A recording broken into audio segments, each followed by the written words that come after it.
Friends, मैं मोनिका, आपकी gardener दोस्त।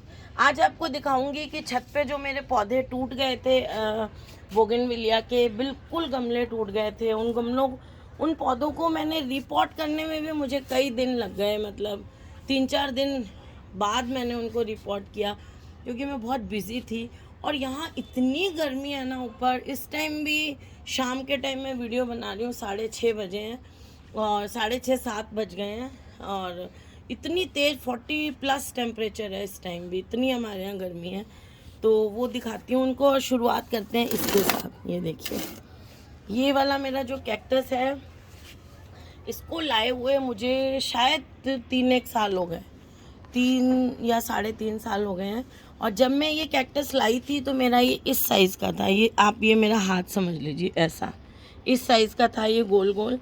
और जब उन्होंने दिया था तो ऊपर इसके ना स्प्रे कर रखा था रेड कलर का तो ऐसे था, ऐसे इतना सा, बस ये साइज़ था इतना सा। और अब देखिए इसका साइज़ जो है वो करीब करीब डबल हो गया है। और ये कैक्टस अगर हम बाज़ार में अभी इस साइज़ का लेने जाएं तो आपको 1000+ का ही मिलेगा। उस टाइम मैं ये 500 का लाई थी 3-3.5 साल पहले, और अब जहाँ तक मैं सोचती हूँ ये आपको 1000 से ज़्यादा का मिलेगा। और बिल्कुल ऐसे नेगलेक्टेड पड़ा हुआ है ये बिल्कुल। और बस इसको पानी कम देना है तो बस कम देती हूँ मैं पानी, और धीरे धीरे जब खाद सबको देती हूँ लिक्विड, वो इसको भी मिलती है, तो अपना धीरे धीरे ग्रोथ करे जा रहा है। और देखिए ज़्यादा बड़े गमले में भी नहीं है, बहुत छोटे से गमले में है। और ऐसा कोई नीचे से रूट्स निकल रही हैं, देखिए अब ये रूट बाउंड हो रहा है, ये देखिए, ये देखिए। तो कैक्टस जो होते हैं ना, इनकी रूट्स थोड़ी लंबी होती हैं, तो अगर मैं इसको थोड़े लंबे गमले में लगाती ना तो ये जल्दी बड़ा होता है। लेकिन फिर लंबे गमले में लगाने से वो पानी ज़्यादा होल्ड करता, तो ये मरने के चांस रहते हैं, इनको पानी कम चाहिए। तो इसलिए ये छोटे गमले में लगाना ही सही रहता है। तो चलिए, ये तो हुई कैक्टस की बात, और अब मैं इनकी बात करती हूँ। ये देखिए, ये सारे मैंने शिफ्ट कर दिए हैं और दोबारा से देखिए इनमें पत्तियाँ वगैरह एक बार झड़ के आ गई हैं और फ्लावरिंग भी अब होनी शुरू हो गई है।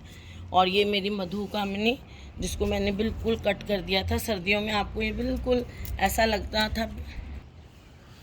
तो ये देखिए, ये ग्रीन हो गया है। एक ये वाला था, देखिए सब में पत्तियाँ आ गई हैं। ये वाला देखिए, इसमें भी पत्तियाँ आ गई हैं। और ये जो आपको दिख रहा है ना, इसमें मुझे ना बजरी नहीं थी मेरे पास। अब इसमें मैं लाके एक बार और इसकी रिपोर्टिंग करूँगी, इसमें बजरी मिक्स करूँगी। एक बार मैंने इसको खाली मिट्टी में लगा दिया। खाली मिट्टी में क्या है कि हमारे यहाँ की राजस्थान की मिट्टी भी सैंडी सॉयल होती है, इसलिए इसको ज़्यादा नुकसान नहीं होगा, इसलिए मैंने लगा दिया है। फिर अब बजरी ला के लगा दूँगी। गर्मियों में ना गार्डनिंग वर्क्स करने में बहुत प्रॉब्लम है।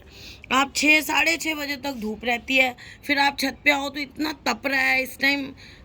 मतलब पौधे को आप रिपोर्ट वगैरह करो, पौधे के लिए भी नुकसानदायक है और हमसे भी नहीं होता है। ये तो बोगनविलिया थे इसलिए ये बच गए, अगर कोई और पौधा होता तो शायद मुश्किल होता। देखिए, ये देखिए, इनमें भी पत्तियां आ गई हैं। इसके नीचे देखिए, निबेरी कहते हैं इसको, ये क्या बोलते हैं, ये बहुत सुंदर है, मुझे एग्जैक्टली नाम नहीं पता, लेकिन ये मैं इसको कहती हूँ, ये रूट सिस्टम, ये जो ऊपर की तरफ ये बेस है ना जो प्लांट का, ऐसा उसकी फॉर्मेशन कितनी अच्छी है। इसका अगर ऊपर से यूँ कट करके बोनसाई बनाया जाए शैलो पॉट में तो इसका बहुत खूबसूरत बनेगा बोनसाई। इस वाले का मैं देखो कभी ट्राई करूँगी तो आपको बताती हूँ। एक ये देखिए, ये वाला, इसकी भी पत्तियाँ आनी शुरू हो गई हैं, देखिए।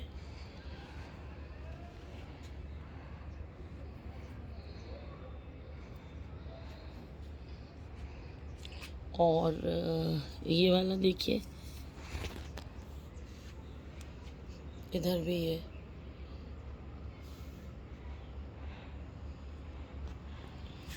और एक ये वाला है, देखिए,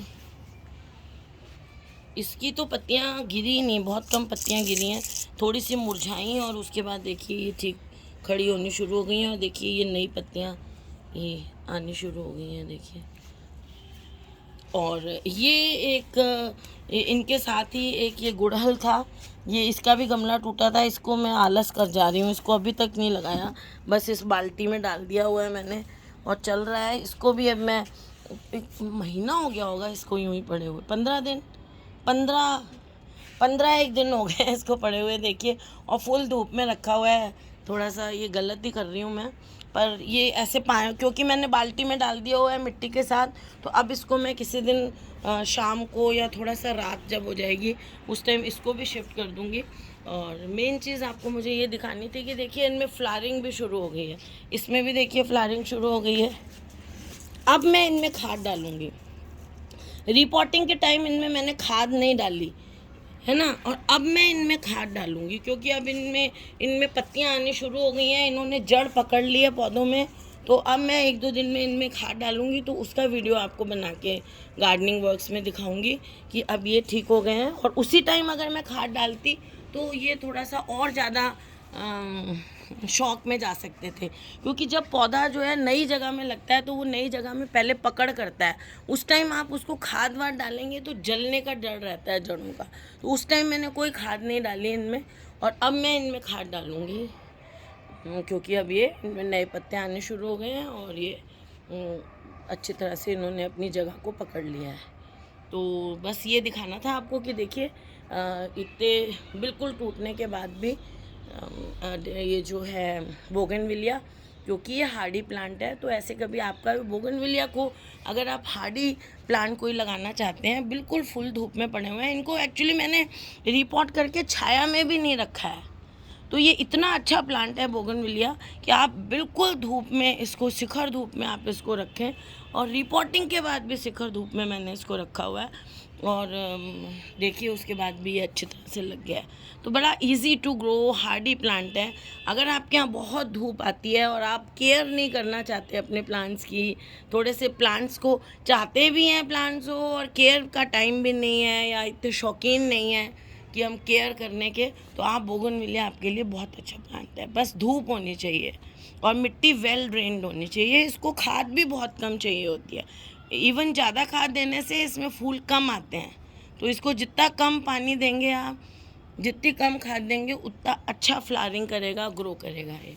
तो फ्रेंड्स, अगर आपको ये वीडियो अच्छा लगा हो तो इसे लाइक करिएगा, शेयर करिएगा और मेरे चैनल को सब्सक्राइब करिएगा। Okay friends, bye.